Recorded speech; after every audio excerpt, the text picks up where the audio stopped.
Let's talk about something that is very, very important, a matter of serious public interest. And I'm sure you know what I'm talking about. The raging allegations concerning the Chief of Staff to the President, Mr. Femi Gbajabiamila, concerning this, in inverted commas, fake agency, Presidential Foreign Investment Promotion Council or something like that, a certain Mr. or Prince Adeyemi, who said allegedly, he gave 100 million to Mr. Gbajabiamila to procure appointment as DG of that agency. Of course, Mr. Gbajabiamila denied it. The presidency, through Mr. Bayo Onanuga, also put out a statement. But for consistent media pressure, the president eventually had to come out belatedly to mandate the ICPC, which is even questionable because why does they have to mandate ICPC? They should, that system should activate itself automatically. Anyway, what do you have to say about this entire? You see, I've been seeing a lot of commentaries on that.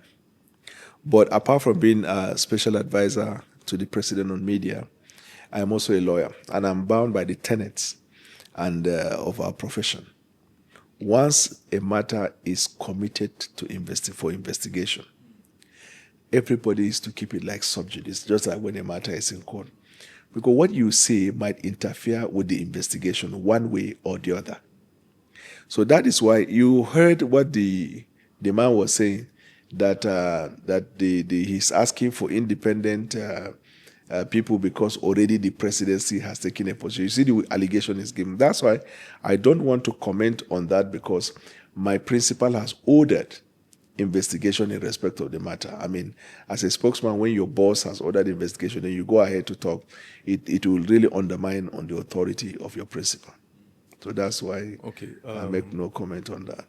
Okay, but without digging into the substance, to respect your views, but is it ideal for the president to mandate the ICPC to investigate Mr. Gbajabiamila and this entire situation while Mr. Gbajabiamila is still in office? You see, the president did not ask that Mr. Femi Gbajabiamila be investigated. He asked the ICPC to investigate the situation. Apart from for the first time Gbajabiamila made statement, he never commented.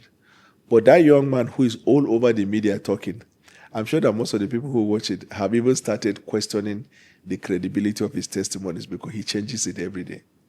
In court, there is what we say, this is not a witness of truth. Credible witness. Yes. Credible witness is not a witness of truth, because you keep changing posts. One occasion he said this, he goes to Very Dark Man, he said another one, another day he reversed what he told Very Dark Man, another day he said the whole of this thing saga, that he has never met Gbajabiamila, has ever communicated with him. That should have ended the entire case. But I will not be one that will make any comment about the matter. It should be subjected. Last point on it, so that we'll lay it to rest. I mean, he has been everywhere because, number one, he says he's afraid for his life. And you would agree he has reasons to be afraid, because they go between. Yes, he admitted he had never met Mr. Gbajabiamila, but that he spoke with him on the phone through the middleman, the person who collected the money, the courier who collected the money. And guess what? That courier, a certain Mr. Tanimola, died in mysterious circumstances in a hotel in Otako. And that even attempts were made on his own life, the Mr. Adeyemi. So you can understand why. But let me tell you this. I saw the first statement where he said, when he said the man died and that the guy was killed, he too, his life was going to be killed. Then after he said that, when Very Dark Man was interviewing him, he's also out in the media. Very Dark Man said, to set the record straight, you say they killed so. He said, I can't say they killed. You say they tried to kill. He said, no, I can't say, but I know that there was fire incident and the rest. Then after a while, he now came back to Shewon's program again. And he said they killed that person and they are looking for his life. That inconsistency, like I told you when we were talking about lawyer, is based on evidence. Church will tell you based on conscience. Law tells you based on evidence. He's not a witness of truth with his inconsistency. And once you are not a witness of truth, the court usually find it hard to believe your side of the story, even if your story is true. because you are not a witness of truth. And in this case, he's not just a witness. He's actually a principal party in the matter. So I don't want to dig deep to say this or that because the president has ordered investigation. But if you're asking about the testimony of the young man that's all over the media, I mean, every day you see inconsistency. And if you say your life is under threat, nobody killed you. Immediately they would know, and the people, your location was known. Nobody attempted to touch you until when the court order for your bench warrant. That's when they arrested you. So I don't want to comment on this thing. The man is not a witness of truth. Okay. We'll wait for the ICPC investigation, even though the preponderance of people I've spoken with on this seat have, agreed that the best option to unearthing the truth would have been an independent and impartial judicial panel of inquiry. Yes, but before you do that, you will have to, the institution of the state, who have been the organs of investigation, will have to have done their job. If they bring a finding that somebody is not satisfied with it, then you talk about independent. But you cannot, because somebody is alleging independent inquiry, then you will now go to the point of saying you will not look at the critical institutions of the state and allow them to do their job.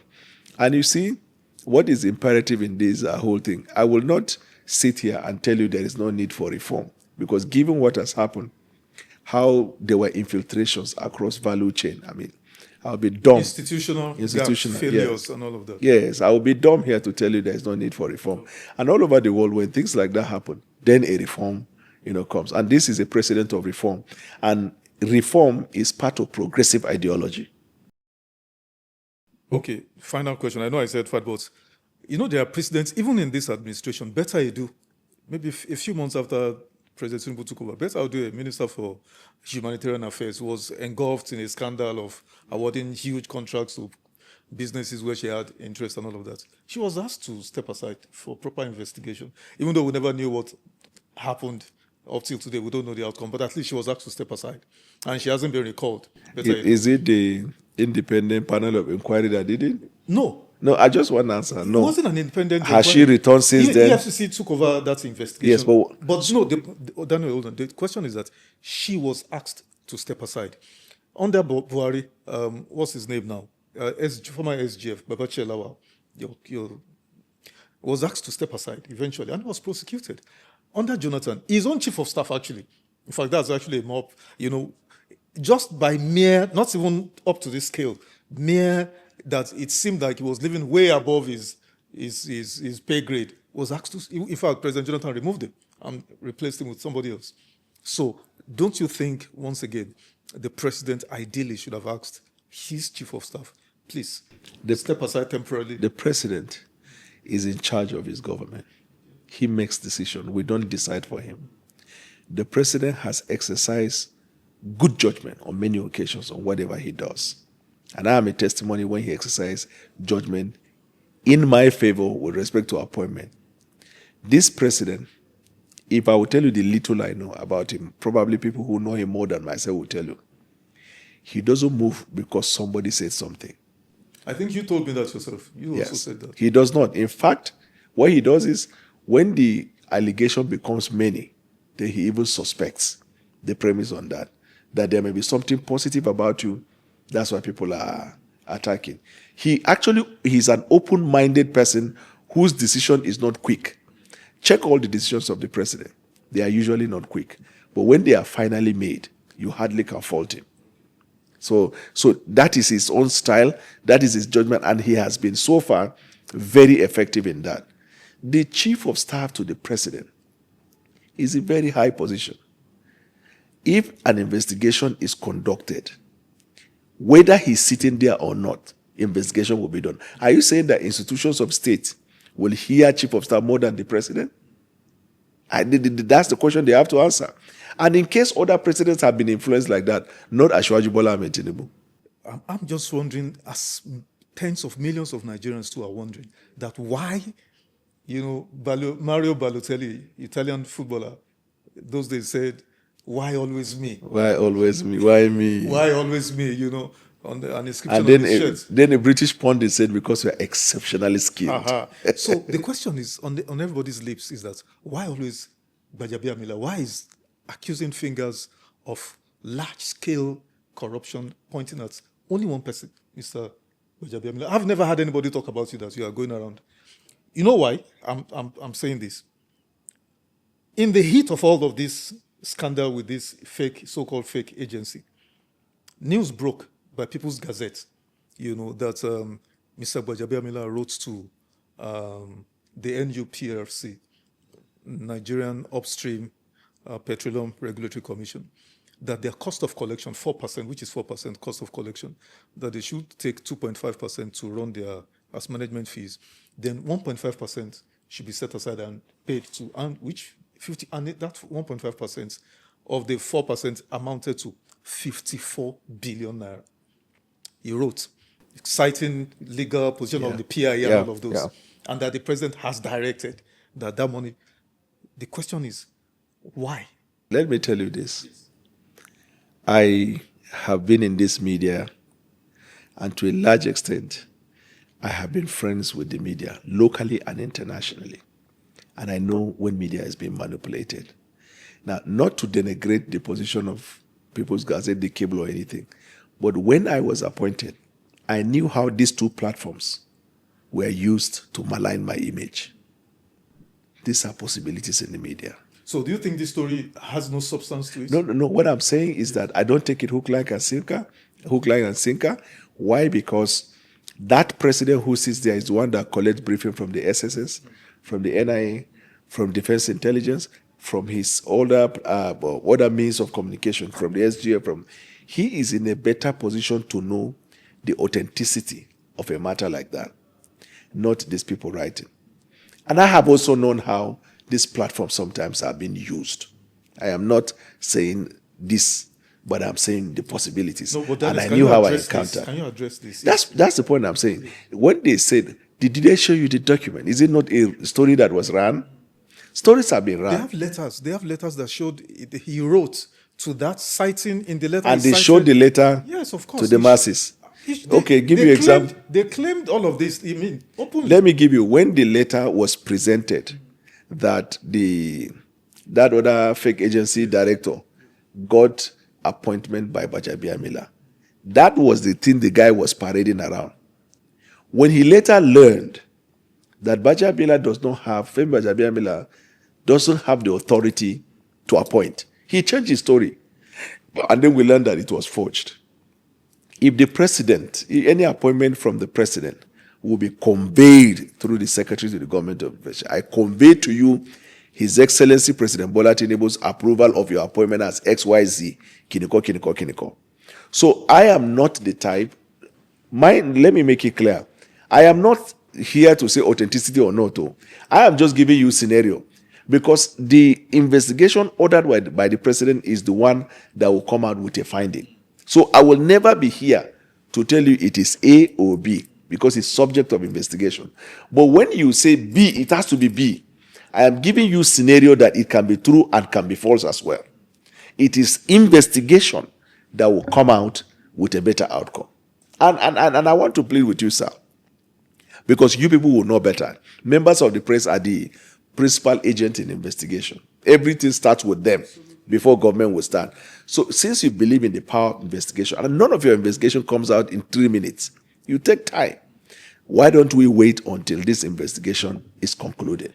Okay, we'll leave this, but this other matter of the NUPRC is quite damning, but I will not prejudge. It's still, let's leave it in the realm of allegations and see what happens in the coming days. Let's switch gears, Daniel. With all this, and don't mind you, not just these 2 allegations, so there are several other allegations that are unproven yet, that we can still say are in the realm, just like this other 2 realm of allegations. But the question is, we go to all our multilateral institutions, IMF, World Bank. In fact, to borrow money. The consistent and persistent sponsoring of this campaign at Gbajabiamila non-stop, for me, my discipline is suggestive of a plan by a certain quarter to get the man out of there. The way truth comes out is organic. The way truth is pursued is organic. And news in Nigeria usually lasts more than 1-2 weeks. This thing, if you see, I have been listening to TV houses, the people that appear, the line of argument and the rest. I am not again saying that there might not be anything they are saying because I am not in a position to investigate. But generally, if I see calculated, targeted campaign consistently, I usually know the usual suspects in the media. You see, I have been attacked so much in this media space that I already know the players and those who are behind it. And I can tell you, yes, I have not been, there is no allegation about me, finance and the rest. But in terms of wanting me out of that office by the principal, it's not just the outsiders, including people in the house. But we don't want to create a situation where something will be talked about. We know what's up. The joy for me is that the man who appointed me is a media mogul, and people fail to realize that. And he has run his politics in a manner where he has seen treacheries, he has seen plans, he has seen all of that, enough for him to make his decision, not on the basis of calumny or whatever that is going on. Let me ask you, Daniel, let me put you on the spot. Imagine if President Jonathan or any other president were in office and candidate or citizen Bwala Tinubu was in opposition. Yeah. What would you think he would do with these stories? Oppose. Against the sitting government? He will oppose. That's the job of opposition. But especially after he opposes, he has media platforms. After he opposes, then the duty will now be on Jonathan to do the right thing and not just to be moved by media. Fantastic. Now, is the president doing the right thing? Exactly. Let me ask you this. As we sit here, Daniel, Nigeria ranks 142 out of 185 countries on the corruption perception index. Does that not bother the president? Does that not bother you? First of all, yes, it's a perception. And is there really difference from perception and reality? Yes, there are. The reason why they coin perception is reality is that from perception, people then form the opinion that it is real. It doesn't make a fact a reality. But the perception in people's mind settles in their mind as a reality. But today is not the first time, not just Nigeria, but Africa has been tagged, labeled with this corruption. Anytime I appeared on international stage, in media, and they think of Africa, do you know what they think about? Misery, degradation, corruption, and insecurity. With all the positive happening around states and countries in Africa, it doesn't get the coverage because there's a media image that has been created already. So anytime conversation like that, that's what it comes to mind. God is opening our eyes through President Donald Trump many years ago when he said fake news media. And we all shouted at him. Later, congressional finding, we found how media can be manipulated to shape a narrative. There is corruption in Nigeria as in every part of the world, including America and England. But the media houses, those ones, they will just talk once or twice. Take, for example, Nigel Farage, the leader of it used to be UKIP, but now he has changed the Reform Party now. Now he got £5 million. And they now started doing investigation and then came out and said that £5 million was a reward given to him for that narrative he was pushed to talk about the Brexit. And that why is he using it for his personal, something like buying cars and the rest, instead of what he said the money was meant for. They put pressure. One particular news media took him on that. They don't want to rest. So he decided to resign his position as the leader of that. Now they are pushing towards getting him suspended from the parliament. So you see the situation. Isn't that a corruption issue? Is he not looking to become prime minister? But you see, it won't get that much coverage like it would if it were in Nigeria. You remember in America, when they started to unravel a lot of things. So Nigeria, there's a corruption situation in Nigeria, but Nigeria is making all the effort through institutional strengthening. And then prosecution. Do you know how many cases of conviction relating to corruption that EFCC has achieved? It's there, but will they talk about it? No, because they are not interested in the successes. They want to hear the failures. Okay.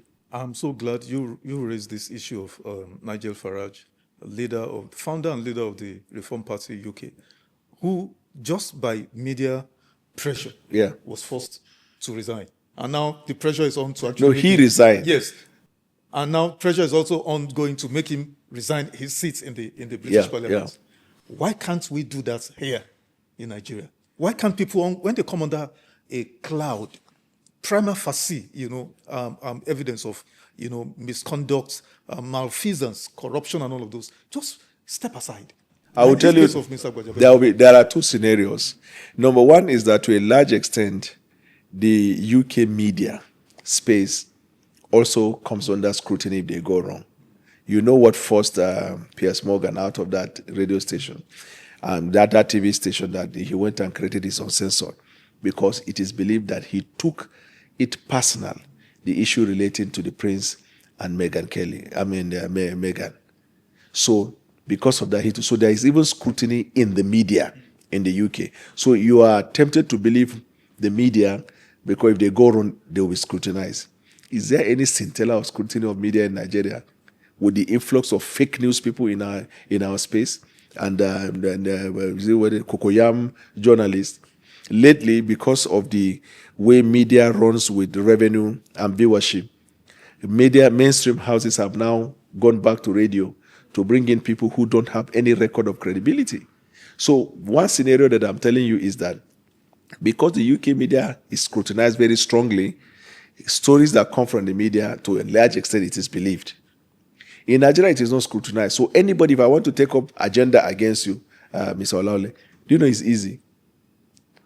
And that is what we see every day in Nigeria. You just find some of these hungry on-air personalities who have not gone through journalism, and they are not even journalists. These ones that come from under the tree, they say you are not hard enough, you are not fact-checking enough. And they are now beginning to put pressure on those ones that have built their lives to begin to tilt towards those directions because of revenue again and pressure and the rest. That's what's happening. So it's difficult in Nigeria when the report comes out and it is pushed by the media for government or even the opposition to immediately think, oh, there is a truth in it. You use the term despite credible evidence. You see, once you say credible evidence, that means it has been proven. In this case, it has not. You are saying that there is an allegation, ethically and morally, prima facie. Allegation, ethically, you should step down. So when government find it difficult to tell whether it is agenda-based, you will not want to fall into the prey. You heard what Wike said about Gbajabiamila. He said, let the opposition, the day you get your government, suspend your chief of staff. So Wike may have more information to suggest that maybe calumny in that regard. Now, but I will not also be here to say we do not need that type of credibility in our system, where if your image is so tarnished, step aside and let this be found. Now, when the agenda is driven against you, step aside, you never come back. Nigerian system, once you get back, you step aside, you hardly come back, because then that negative narrative will be more. So, but we have what we call a guardrail. Guardrail meaning that you can form an investigation panel. When the finding comes, the person goes. You can go to court. When there is a judgment of court, the person goes. So we have guardrails. Okay. Final question on this. The anti-corruption agencies, EFCC, ICPC, the police, why is there an appearance, even though it's not limited to just this administration, there's an appearance of them being weaponized or instrumentalized against, I don't want to use the word, I don't want to say irrelevant, but one of my guests said they're being instrumentalized against cross-dressers, people like Bobrisky. In fact, not just Yahoo, but the apprentice Yahoo.